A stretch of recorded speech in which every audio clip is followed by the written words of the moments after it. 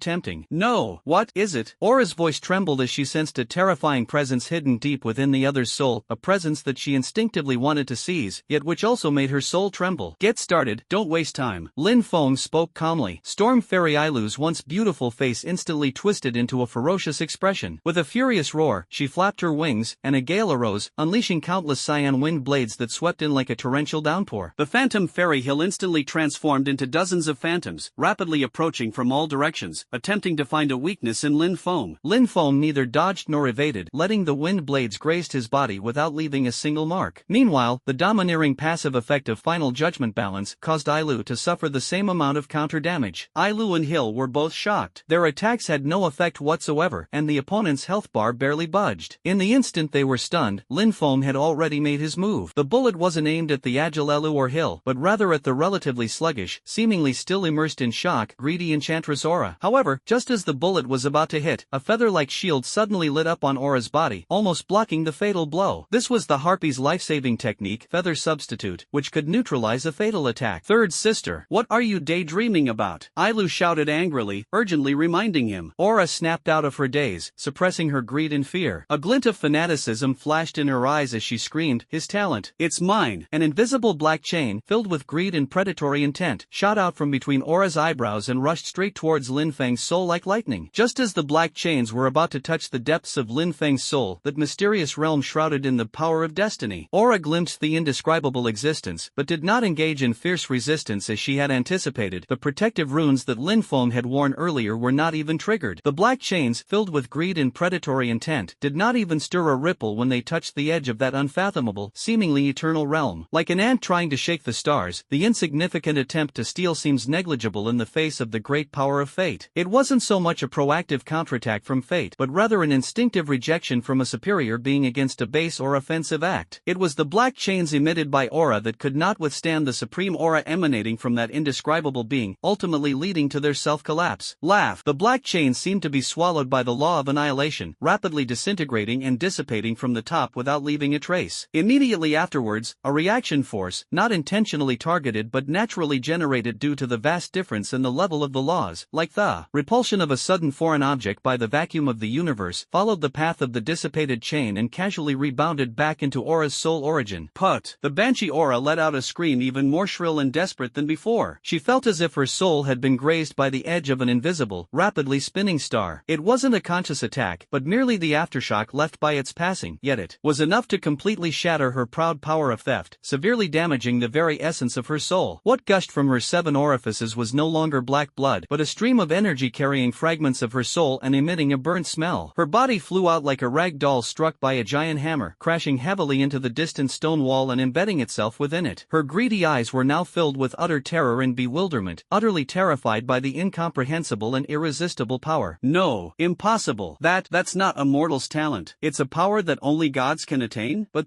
it's not power either. Mortal talent? Divine authority? Before her consciousness completely dissipated, dissipated, the greedy sorceress aura uttered a few words filled with extreme fear and despair at the unknown power. She couldn't even accurately describe the power she sensed. This scene not only left the Storm Sorceress Elu and the Phantom Sorceress Hill completely stunned, as if plunged into an ice cave, but even Lin Feng frowned slightly. He could clearly sense that the outburst of power just now was not the result of his own active control over fate, but rather fate itself instinctively cleansing this low-level offense. With an almost disdainful attitude, it was like a person walking without paying attention to the dust under their feet, yet that dust was easily stirred up or even buried by their passing. The true nature of one's destiny may far exceed one's imagination. Aura suffered a terrifying backlash for attempting to steal his destiny and perished instantly. Ailu and Hill were filled with shock and disbelief. Upon seeing this, they had never imagined that an ascended being could possess such terrifying power that even they could not comprehend. Who exactly are you? Ailu's voice trembled, her former arrogance completely gone. The only response she received was the predictable sound of gunfire. 2 gunshots pierced the skulls of Elo and Hill with pinpoint accuracy. Faced with Lin Feng's terrifying attributes, without the assistance of his third sister Aura's special abilities, they couldn't even put up an effective resistance, turning into experience points and dropped equipment. Having dealt with the 3 Harpy sisters, Lin Feng turned his gaze to the deep passage leading to the top floor of the Pantheon. His doubts deepened. Finally, he stepped into a place that would be etched in his memory forever. The Chaos Demon God? Lin Feng's eyes narrowed, and he stepped into the passage. The top floor of the Pantheon is a vast and strange space. Shattered stars and distorted bands of light flow slowly, exuding an aura of chaos and destruction. In the center of the space, a colossal figure, as majestic as a mountain, sits silently in meditation. He possessed a humanoid silhouette, but his body seemed to be composed of the purest chaotic energy, constantly shifting in form. Sometimes it would solidify into ferocious claws, and sometimes it would extend tentacles that blotted out the sky. His head had no clear facial features, only 2 orbs of light as deep as black holes, radiating endless malice. Just looking at him is enough to make one feel a fear and oppression from the depths of one's soul. This is the final boss of the Pantheon, the Chaos God. Insignificant challengers. A grand and chaotic will resounded directly in Lin Feng's mind, carrying with it an unchanging indifference and weariness. Bang, bang, bang, bang. Lin Feng's eyes were calm, but the muzzle of his gun was already pointed at the massive figure. Even if it is just a projection or a wisp of thought, the oppressive aura emanating from this Chaos Demon God is enough to crush the soul of an ordinary powerful person. Lin Feng skillfully dodged the Chaos Demon God's attack. No matter how wide the attack range of this chaotic body was, he always seemed to have the ability to foresee the future. With the numerical bonuses far exceeding those of his previous life, his body turned into a blur, avoiding all conventional damage. It's over. The bullets fired from the revolver struck the boss's chaotic body, causing countless flowing chaotic energies to suddenly halt and condense into an almost impenetrable chaotic barrier. Lin Feng's attack, which was powerful enough to instantly kill any boss below the god rank, could only cause a small amount of force damage when it landed on the chaos barrier. Conventional attacks had almost no effect, but Lin Feng, who understood the true nature of the boss, knew that as long as he could hold out for this period, or if the chaos barrier absorbed enough damage, this layer of protection would naturally dissipate. The struggle of ants is ultimately meaningless. At this moment, the will of the demon god resounded once more. Its colossal form slowly raised a giant hand, condensed from chaotic energy, and slammed it down towards Lin Feng. Where the giant hand passed, space distorted and warped. Terrifying chaotic energy instantly enveloped Lin Feng, as if to crush everything and return it to its original chaotic state. Just as the giant hand was about to touch Lin Feng, his figure suddenly blurred like a reflection in water, then vanished from his spot. The next second, ignoring the barrier of chaotic energy, he appeared dozens of meters away on the other side of the giant hand. Magic Leap. Instantly return to your location 1 minute ago. The cooldown is reset after each use. This skill is not a simple linear displacement, but rather it reads your own spatial coordinate history, then consumes magic energy to forcibly tear through the current space, teleporting you back to the historical coordinate point. This requires an extremely high level of understanding and control over spatial rules to accurately locate and complete the leap in a short time. Simply put, Blink will crash into a wall, while Magic Leap will not. Boom! The giant hand slammed heavily into empty air, causing the entire top floor of the Pantheon to tremble violently. Chaotic energy scattered in all directions, and countless fragments of stars were shattered. A deep sense of astonishment flashed in the demon god's chaotic eyes. Before he could think further, Lin Feng launched another attack. He knew this boss well. Since conventional attacks were ineffective, he could only resort to a deeper level of power. Eye of Death activated. In Lin Feng's left eye, the aura of death and time runes spun wildly, and a supreme power of rules that surpassed the limits of understanding in the current plane quietly spread out. Time stop. In an instant, the entire top floor of the Pantheon, all the flowing stars, the distorted bands of light, all the rampant chaotic energy energy, along with the other giant hand that the Chaos Demon God had just raised, all froze. Time was forcibly stopped. Although the Chaos Demon God's massive body, covered with blood-red lethal points, was frozen, his will still roared madly. Death and the power of time manipulation? Impossible. Absolutely impossible. How could he possibly control both space and time, two rules that only supreme gods can wield? He clearly sensed that the power of time stasis acting on him was so profound that it even exceeded his understanding of the rules of this broken plane of gods. Roar! Break through! The demon god let out a soul-shaking roar. His body, composed of chaotic energy, suddenly erupted with unprecedentedly terrifying fluctuations, emanating a purer, more primal chaotic aura that even scorched his own projection. The price was undoubtedly enormous. Crack! Crack! Like invisible glass shattering, the time-stopping effect was forcibly broken by him at the great cost of burning his divine spark. But his gaze toward Lin Feng had completely changed, no longer filled with indifference and weariness, but with shock, fear, and a hint of secret desire. Who